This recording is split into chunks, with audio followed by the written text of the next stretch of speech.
Hey, Minuteman Preparedness here. So go ahead and knock this out. One thing you notice is a little different. I haven't obscured my face. I went ahead and made the decision to go ahead and just put it out there. It's not much to look at, but here it is.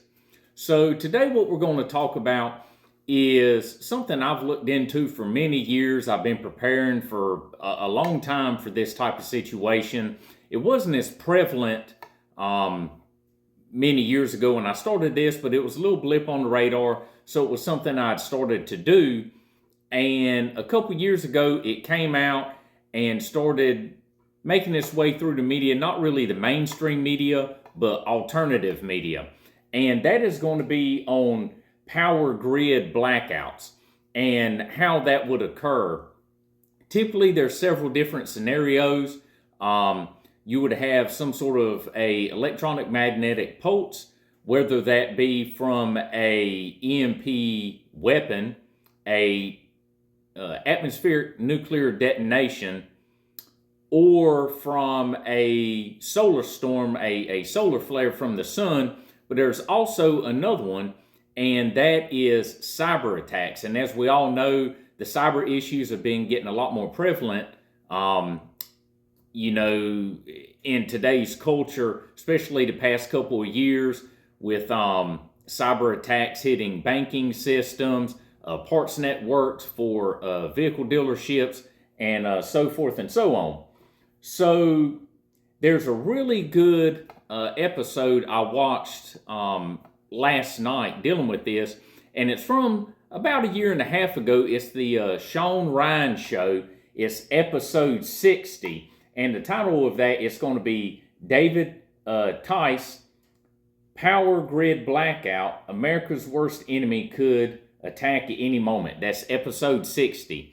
So I would really suggest that you check that out on the SHAWN show on YouTube. And then the gentleman he was talking with, David TICE, he also was the writer and director for a short production called Grid Down, Power Up. I also watched that last night. And we're going to kind of cut through some real important points that I took from that interview and from the show, and also from a report that I pulled up, and we'll get into that. But I really suggest watching that SHAWN show and watching the Grid Down, Power Up documentary. They're going to touch base on a lot more than I am, especially David TICE. You know, he spent decades studying this type of stuff. You know, I've got a handful of years under my belt. I'm no scientist, so everything, I know about it and can put out there is really going to be layman form. But some of the important pieces I picked up on when I watched that is, one is around 2004, the federal government commissioned a study from and they started a group called the EMP Commission. That was in around 2004, and they did a very large write-up. I've got it here on the computer, and you can pull it up and look through it. There's a lot in there to kind of go through, and I highlighted some areas I wanted to touch on. But some of the main points I took from the episode and from that documentary is, one thing the EMP Commission found is that a national power outage, that they wrote it up as being, if it took 9 months, there's some speculation that this would occur prior to the 9-month point, maybe even around 6 months of the power grid, the whole national power grid being out, is that it could cause around 90% of the U.S. population would pass due to that. And so that would be an estimated around 3 million U.S. citizens would pass away due to a national power outage. Now, you would think that why would a national power outage, cause such destruction? Well, it wouldn't necessarily be the actual power itself going out. Now, as for those that are in hospitals on life support, breathing machines, things like that, if they're at home on hospice or something like that, or it's just something they need, they're not going to have power unless they have backup generators. But we'll get into that, you know, the reliability of generators, fuel power generators, and those in hospitals. We know that hospitals have backup power, but that only lasts for so long. When the diesel runs out in the generators, then the emergency backup power is gone. So that's a pretty staggering number, estimated 3 million people. So then there's another group called FERC, and that is Federal Energy Regulatory Commission. And they found that if there are 9 key substations are taken out within the continental United States, just 9 key substations, it would black out the U.S. Now, there's a good estimate of around 55,000 total power substations in the United States. Now, it just wouldn't be 9 in one spot. It's 9 key large substations. If they were taken out, then the grid would be gone, because the whole grid is all intertwined together. You know, from the 40s and 50s, the infrastructure is horribly old, outdated, and they talk about that on the SHAWN Ryan Show and in the Grid Down Power Up documentary, just how decrepit our electrical infrastructure is. And, you know, that there's been senators and whatnot in the past that have tried to push legislation for funding to get this stuff up to date, and, you know, to help protect it from, you know, cyber attacks, EMPs, you know, whether that be man-made or, you know, natural, such as a solar flare. And it's all just been, you know, the lobbyists and all that up there in DC in that swamp have always pushed against any type of, you know, getting the problem fixed. They just want to keep pushing it down the road, keep pushing it down the road, you know, because it's going to cost money. And those people up there don't like to let go of money, you know, unless somehow it's going to pad their pockets somehow or help them out, which this would help us all out in the long run, but they're not thinking about that. Also, talking about the cyber situation, cyber attacks against the power grid.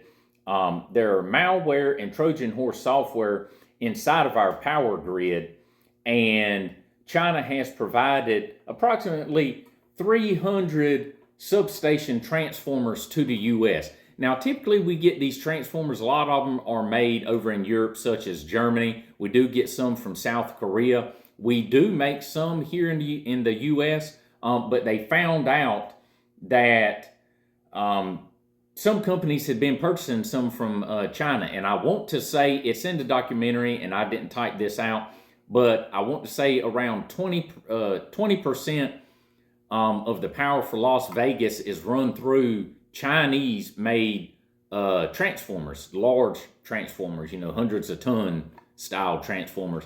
And around 10% of the power for New York City is actually ran through these transformers. Now, they found out about these Chinese transformers, and the government went in and did some studies on them and kind of went through them. And they didn't say there was an issue, but they also didn't say everything was okay with them. You know, there was no malware or, you know, chips or anything like that that could affect our power grid where they could hack it and take control. But that report, from what I've heard, is classified. So be that as it may, why would you classify, you know, or be secretive about a report on a transformer from China if everything was okay? If everything was okay, you would come out and say, we checked it out, everything's fine, there's no issues. But you don't want to say anything about it. That means there's some sort of a problem there. And, you know, why? I mean, I know why. Money. Why would you bring transformers in for our national power grid and bring it in from China? Excuse me. and bring it in from China. It makes no sense. It's asinine.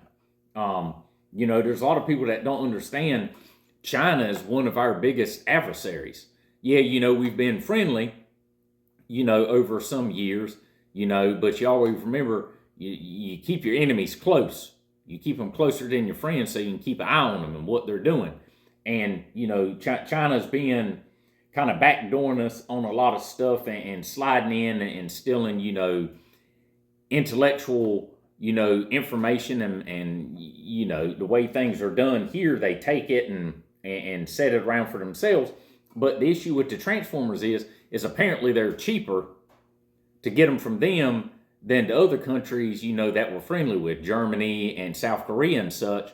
And did anybody, think about, hey, a transformer, this standard size transformer from, X, Y, or Z costs, X amount of money, but we can get it from China, the same thing from China, for,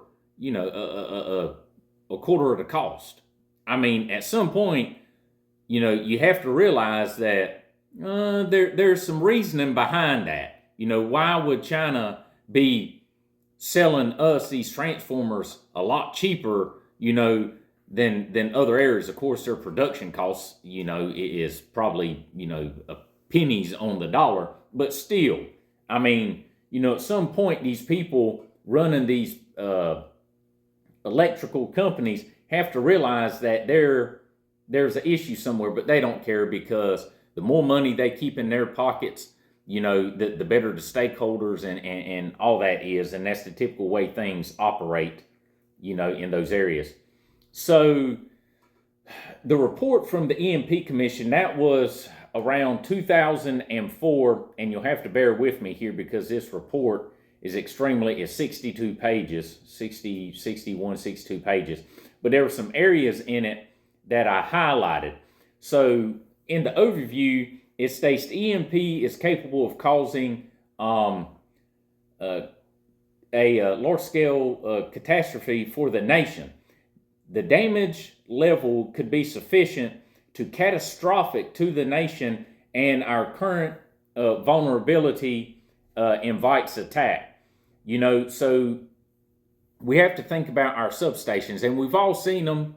These large substations, they'll have a chain link fence and barbed wire around them, typically smaller chicken style wire at the bottom to keep little rodents out and whatnot. They got some floodlights, and they may have some, some CCTV there. But how many of them have you actually seen, a security patrol or security's there on patrol, unless it's like a manned station, they actually have personnel there working. But out where I live, you have these substations way out in the middle of nowhere. And I know when I worked patrol, I had to go out and check these sometimes because we had the copper thieves. You'd have to drive in half a mile to some of these places way out in the middle of nowhere, and they would go out there and cut a hole in the fence. They had a back way in through a dirt road and would try to steal copper. Actually got in a car chase with one of them one time back in there. But they're not secure. And I want to say the number was around, I can't remember if it was around I believe it was around 600 actual physical attacks within like a 10-year period that these occurred, whether it be, individuals cutting phone lines and, security lines for the facilities, shooting up the transformers, I believe there was an explosion at one that I've seen. And I talked in a video one time, one of my first videos about this, very, very shallow. I didn't get in depth in it. And I still don't have all the numbers and all the cases, for all of these different things. It's just a few that I've heard of. But in a lot of these cases, they never found anybody. And some of these infiltrations of these and damage, sabotage to some of these power facilities, they never caught who did it. Especially the one in California, they actually went into the underground vault system and cut specific lines for monitoring and alarms, and then shot up a lot of these, large transformers and then they vanished. Luckily, they were able to shut them down and divert, so there wasn't a huge issue. But, these things happen. And that was an actual physical attack. That's not even talking about the cyber aspect. And the cyber aspect, honestly, is a huge deal. EMP, man-made EMP, from a nuclear detonation above, high up in the atmosphere, or a EMP weapon, or the suitcase. They have a suitcase EMP, which is like for a smaller area. It's the size of a laptop here. You can carry it and set off that pulse, and it fries everything in that area. Here's something else. Nature of the EMP threat. A high-altitude EMP results from the detonation of a nuclear warhead at altitudes of 40 to 400 kilometers above the Earth's surface. The imminent effects of EMP are disruption of and damage to electrical systems and electrical infrastructure. EMP is not reported in the scientific literature to have direct effects on people in the perimeter range of that detonation. So, like I said, it's you yourself. You're not going to feel the effects of the EMP. Now, if you have a pacemaker, that most certainly may be a little different. I've heard some things about that. I hadn't read any papers, like white papers on it, or seen any studies about it, but we can assume, I would assume, that, with EMP, it affects, capacitors and chips and all these different things. It pretty much fries them in layman's terms. So, I would assume a pacemaker, would be affected by something like that. I don't know how a pacemaker works, honestly, but here's something else from the EMP Commission. Protection. It is, let's see here. It is impractical to protect an entire electrical power system from damage by an EMP attack. There are too many components, too many different types, manufacturers, designs, and vulnerabilities within too many jurisdictional entities, and the cost to retrofit would be too great.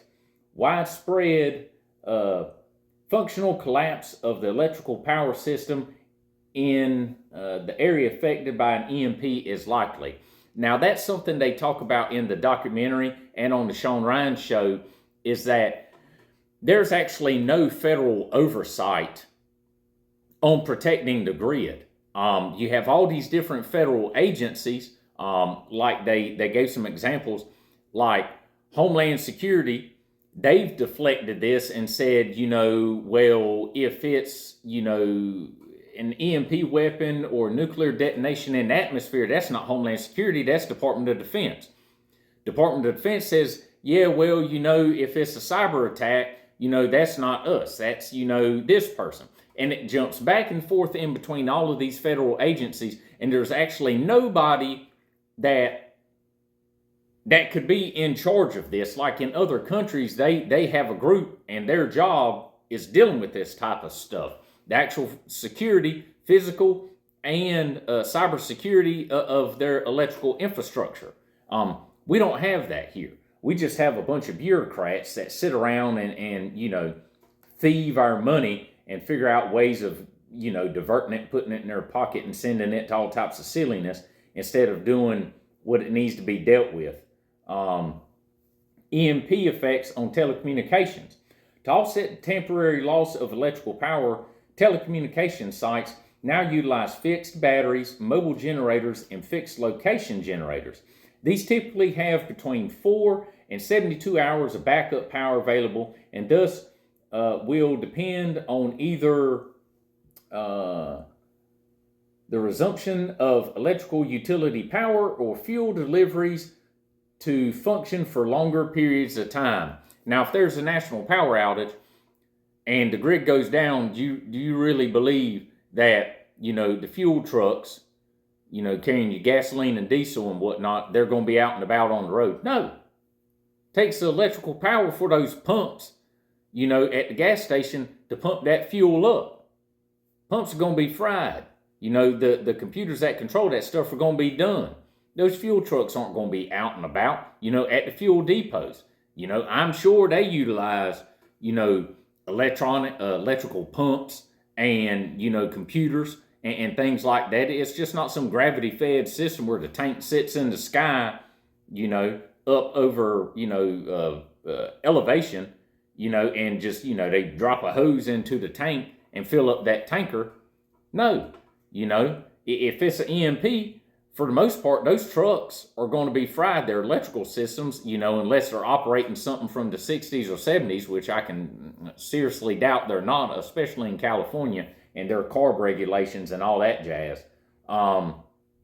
You know, so the telecommunications are going to go down if there's just a power outage. Say it was a cyber attack. If it was an EMP, then, you know, your cell phones, laptops, Roomba vacuums that are plotting out and mapping inside of your house and laying everything out anyways, grabbing all that information, none of that stuff is going to work. The internet, everything's going to be gone. It's all going to be wiped out if there's a, you know, an EMP. But if we're hit with a cyber attack on the system, you know, that stuff at that moment in time will still be functional, but there just won't be any electricity to operate it. Then talking about the food distribution systems in this report. The distribution systems is a choke point in the U.S. food infrastructure. Supermarkets typically carry only enough food to provide for the local population for 1 to 3 days.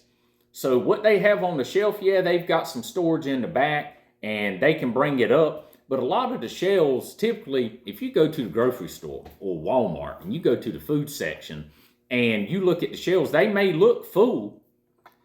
Walk up and look behind the front of that. A lot of times you'll see them in the grocery store, and I worked in retail, you know, as a teenager, not stocking shelves, but they go in there and what they call policing the shelves. They go in there, and if there's a vacant hole here and the stuff is in the back where people have pulled from the front and there's 2 left in the back, or there's some stuff over here to the side, they're going to pull that stuff up to the front of the shelf so when you're walking past you don't see gaps and you see product everywhere.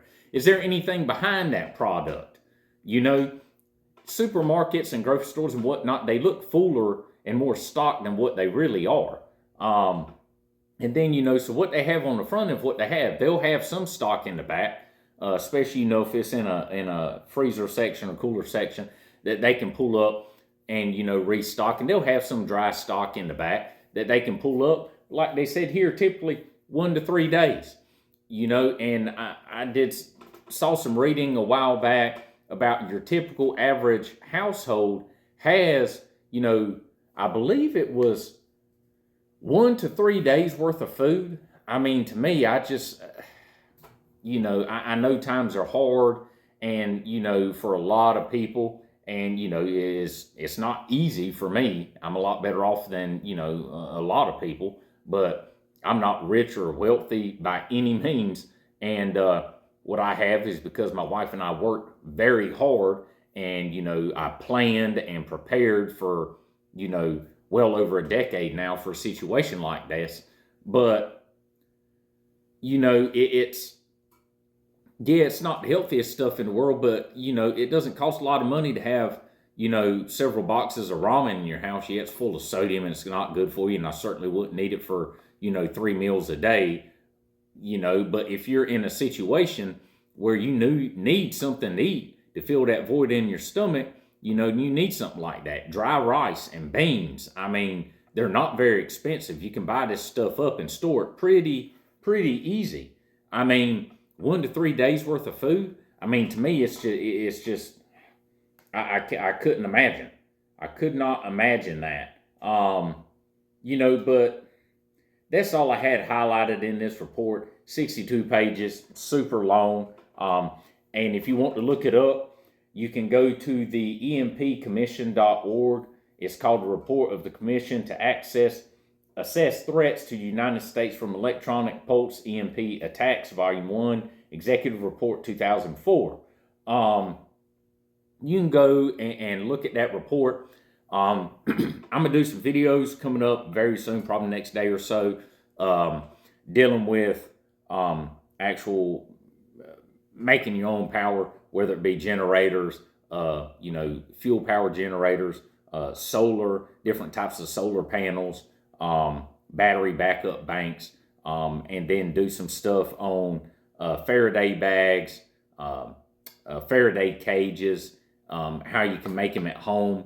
The EMP bags I purchased, the cages, Faraday cages and whatnot, I've made all those myself, from steel galvanized trash cans to ammo cans and whatnot. And I'm going to do some videos on that, so you can kind of make some and set up yourself so you can store some communications equipment away, and we'll go over the contents of those things. But I would definitely check out that Sean Ryan interview on YouTube. It's episode 60. And also check out David TICE. Make sure I get this right. David TICE and his documentary, Grid Down, Power Up. It's really good information. Take a little bit of time, put your headphones in, wash the dishes, vacuum, something like that. Listen to the interview. Most certainly watch the documentary. It's really good information. But this is something that you need to be prepared for. You've got to be ready, and there are a lot of governmental officials over the past couple of years and private sector individuals who have preached about this and talked about this, how this type of situation is a huge threat to our nation, especially from foreign actors, from China, Russia, North Korea, and Iran. So check those out. Keep an eye on the channel. I'm going to get those things out on the EMP cages and the Faraday cages and the Faraday bags and whatnot. But with that, we're going to go ahead and cut it there. Stay safe. Have a great day. And Minuteman out.